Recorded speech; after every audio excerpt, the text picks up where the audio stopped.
South Park has absolutely destroyed Lucasfilm, Disney, Kathleen Kennedy, Hollywood, today's culture. They go after everybody. I had a dream that I was replaced by a diverse woman. Oh, not again. Yeah, only this time, it wasn't just me.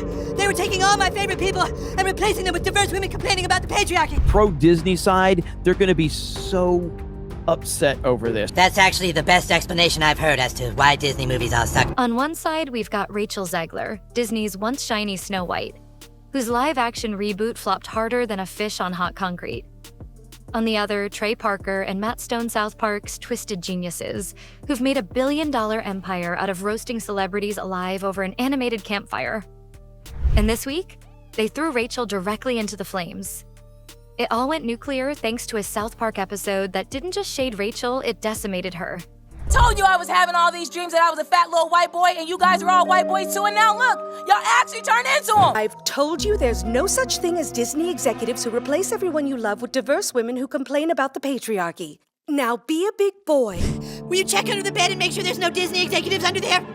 Imagine if Snow White stumbled out of a TikTok wormhole, dropped into medieval times, and started ranting about feminism, box office flops, and gluten allergies while live streaming on Threads. That's what Parker and Stone served up. Cartoon Rachel, a delusional, selfie-snapping diva prancing through castles, torching fairy tales, and demanding script rewrites mid-musical number. The parody was brutal. One scene featured singing woodland creatures quitting halfway through a dance number, muttering, "We're not unionized for this kind of trauma." Another showed cartoon Rachel holding up cue cards for her co-stars mid-dialogue like a TikTok director with a caffeine addiction. What would you do when you have this narcissistic nightmare trying to ruin a film that you've put hundreds of millions of dollars into, that's employing all these working class people? Things just went from bad to worse for Snow White, and it's shaping up to become one of the biggest bombs of all time. Almost certainly, this movie is going to lose hundreds of millions of dollars for Disney. Fans lost it. Twitter exploded. Even a few critics who once dragged the real Snow White film confessed it was scarily accurate and kind of genius. Meanwhile, the real Rachel? Let's just say she was not harmonizing with the chaos. At first, insiders swore she'd play it cool. I mean, everyone gets the South Park treatment eventually, right? Oprah's been eviscerated. Tom Cruise got put in a literal closet. Even Jesus has taken hits repeatedly. Surely Rachel would let it slide, crack a joke, and ride the PR wave back into Hollywood's good graces. Nope, wrong princess, wrong playbook. Instead, Rachel went full medieval. Her legal team filed a lawsuit so aggressive it came wrapped in dragon skin. 200 pages of pure courtroom fury accusing Parker and Stone of defamation, character assassination, and intentional career sabotage. The complaint claimed the episode wasn't satire. It was a premeditated hit job designed to humiliate, alienate, and blacklist her from the industry. And then it got juicier. According to the suit, cartoon Rachel wasn't just a cartoon. She was allegedly a calculated mimic, down to the cadence of Rachel's real interviews, even quoting her word for word in parts. One jaw-dropping allegation? A scene where cartoon Rachel brags about redirecting the CGI budget to my donut line. A dig at the actual budget mismanagement rumors floating around Disney's Snow White disaster.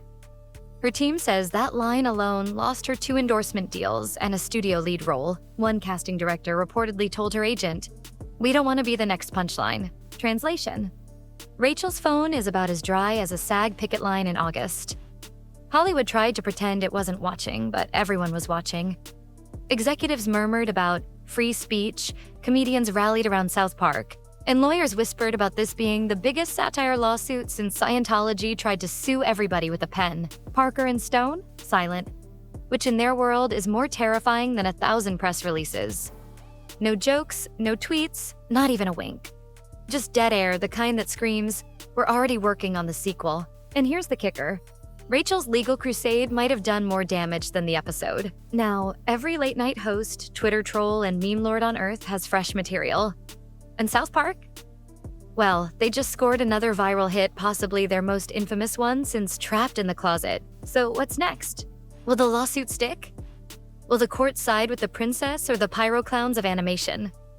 Will Disney jump in, or are they too busy scrubbing the Snow White script for any remaining signs of plot? One thing's certain, this isn't just a feud. It's a cinematic universe of chaos, and we're only in phase 1. Stay tuned, because if South Park drops a part 2, someone's publicist might actually combust on live TV. That's right. No bits, no jokes, no snarky press statements signed in poop emoji. For once, Trey Parker and Matt Stone, the crowned kings of chaos, were gagged, publicly silent, legally leashed.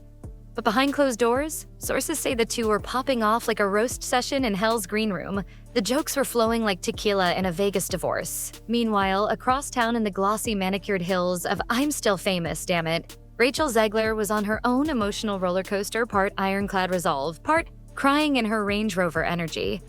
Her circle says this isn't about a payout. This is about pride, image, reputation, drawing a giant middle finger in the sand with the caption, I am not your viral punchline. The internet rolled its eyes so hard it almost went offline. Toughen up, princess, critics sneered. Tom Cruise survived being trapped in a closet. The Pope got satirized into space. Beyoncé's been parodied by Muppets. This is the price of fame. But Rachel's camp wasn't having it. Their clapback? Icon privilege. Cruise, Kanye, and company are pop culture tanks, nothing sticks. But Rachel? She's still laying the foundation. And South Park just drove a wrecking ball through the blueprint. Then, just as the drama reached boiling point, the silence broke. Parker and Stone emerged with a lawyer-flavored statement so sanitized you could clean countertops with it. We strongly believe in the right to parody public figures and public events. We look forward to a vigorous defense of that right. Translation: see you in court, Snowflake. But insiders are whispering louder than a Real Housewives reunion the moment the gag order lifts. These two have content stacked, locked, loaded. They've allegedly got a follow-up episode storyboarded, complete with dragons, donut scandals, and a musical number titled Cancel Me Gently. And now the whole case hinges on one flaming hot question. Where does satire end and sabotage begin? Legal eagles are tearing their robes. Historically, jokes that are too insane to be taken seriously fall under protected speech. But this South Park takedown? It wasn't goofy.